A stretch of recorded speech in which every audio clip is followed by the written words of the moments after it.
स्वागत है आपका कसक स्टडी सेंटर में। आर्मी, एयरफोर्स और नेवी के वाइस चीफ ने पहली बार एक साथ तेजस फाइटर जेट में उड़ान भरी।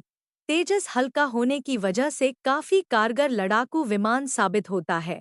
ये 1.6 मैक की स्पीड से उड़ान भर सकता है। साल 2019 में ये एयरफोर्स का हिस्सा बना था। इस फाइटर जेट की सबसे बड़ी खासियत ये है कि इसके 50% कलपुर्जे भारत में बनाए गए हैं। फिलहाल अमेरिका, ऑस्ट्रेलिया, इंडोनेशिया, फिलीपींस जैसे देश तेजस मार्क 1 को खरीदने में रुचि दिखा रहे हैं। पहली बार तीनों सेनाओं आर्मी, एयरफोर्स और नेवी के उप प्रमुखों ने एक साथ स्वदेशी लड़ाकू विमान तेजस में उड़ान भरी। जोधपुर में चल रहे तरंग शक्ति युद्धाभ्यास के दौरान तेजस में तीनों वाइस चीफ की उड़ान रणनीतिक तौर पर काफी अहम मानी जा रही है। इसके साथ ही भारत ने संदेश दिया कि क्यों दुनिया भारत के इस लड़ाकू विमान की मुरीद है। तेजस मार्क 1 को खरीदने में अमेरिका, ऑस्ट्रेलिया समेत कई देश रुचि दिखा चुके हैं। कुछ देशों के साथ भारत करार भी कर चुका है। तेजस मार्क 2 के निर्माण के बाद भारत न सिर्फ उन्नत लड़ाकू विमानों के उत्पादन में आत्मनिर्भर होगा, बल्कि हथियार बेचने वाले दुनिया के ताकतवर मुल्कों की फहरिस्त में अपनी उपस्थिति और भी मजबूत कर सकेगा। आइए जानते हैं कैसे बना फाइटर जेट तेजस। लाइट कॉम्बैट एयरक्राफ्ट प्रोजेक्ट के तहत साल 1983 में तेजस का निर्माण शुरू हुआ। तेजस ने 4 जनवरी 2001 को पहली बार उड़ान भरी। इस लड़ाकू विमान को डॉक्टर कोटा हरिनारायण और उनकी टीम ने विकसित किया। साल 2003 में प्रधानमंत्री अटल बिहारी वाजपेयी ने इसे तेजस नाम दिया था। तेजस को एरोनॉटिकल डिजाइन एजेंसी ने डिजाइन किया और हिंदुस्तान एरोनॉटिक्स लिमिटेड ने इसे एयरफोर्स और नेवी के लिए बनाया। तेजस सुपरसोनिक लड़ाकू विमानों की कैटेगरी में सबसे छोटा और हल्का विमान है। इसमें हवा में ईंधन भरने की क्षमता है। अब जानते हैं कितना पावरफुल है तेजस। फाइटर जेट तेजस में कई अहम खासियत हैं।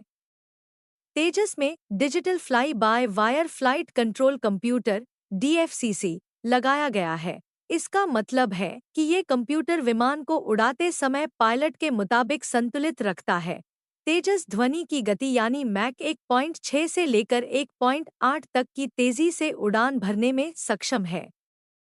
52,000 फीट की ऊंचाई तक उड़ान भर सकता है। एक बार टेक ऑफ करने के बाद 3,000 किलोमीटर की दूरी तक उड़ान भर सकता है। सभी हथियारों के साथ इसका वजन 13,500 किलोग्राम है। तेजस में कुल मिलाकर 9 हार्ड पॉइंट्स हैं। इसके अलावा 23 मिलीमीटर की ट्विन बैरल कैनन लगी है। तेजस हवा में और हवा से जमीन पर मिसाइल दाग सकता है। ये 6 तरह की हवा से हवा में मार करने वाली मिसाइलों से लैस हो सकता है। इसमें डर्बी, पाइथन 5, R-73, अस्त्र, असराम और मेटियोर का इस्तेमाल हो सकता है। इसके अलावा हवा से जमीन पर मार करने वाली मिसाइल ब्रह्मोस एनजी और BrahMos NG anti ship missile भी इसकी ताकत को बढ़ा देती है। इस पर laser guided bomb, glide bomb और क्लस्टर वेपन भी लगाए जा सकते हैं। आखिर तेजस में दुनिया की दिलचस्पी क्यों? भारत के फाइटर जेट तेजस में दुनिया के कई देश दिलचस्पी दिखा रहे हैं। America, Australia, Nigeria, Argentina, Indonesia, Philippines समेत कई देश तेजस मार्क 1 को खरीदने में रुचि दिखा चुके हैं। कुछ देशों के साथ भारत का करार भी हो चुका है। तमाम देश इसलिए तेजस में दिलचस्पी दिखा रहे हैं क्योंकि ये फाइटर जेट हल्के वजन में बहुत कारगर है। यह 1.6 मैक की स्पीड से उड़ता है और एयर टू एयर और एयर टू सरफेस मिसाइल दाग सकता है। तेजस आकार में छोटा होने की वजह से दुनिया का कोई भी रडार सिस्टम इसे फाइटर जेट की कैटेगरी में रखा ही नहीं है, इसलिए यह पकड़ में नहीं आता है। इसके अलावा भी तेजस की कई और भी विशेषताएं हैं, जिसकी वजह से दुनिया के तमाम देश इस फाइटर जेट में रुचि दिखा रहे हैं।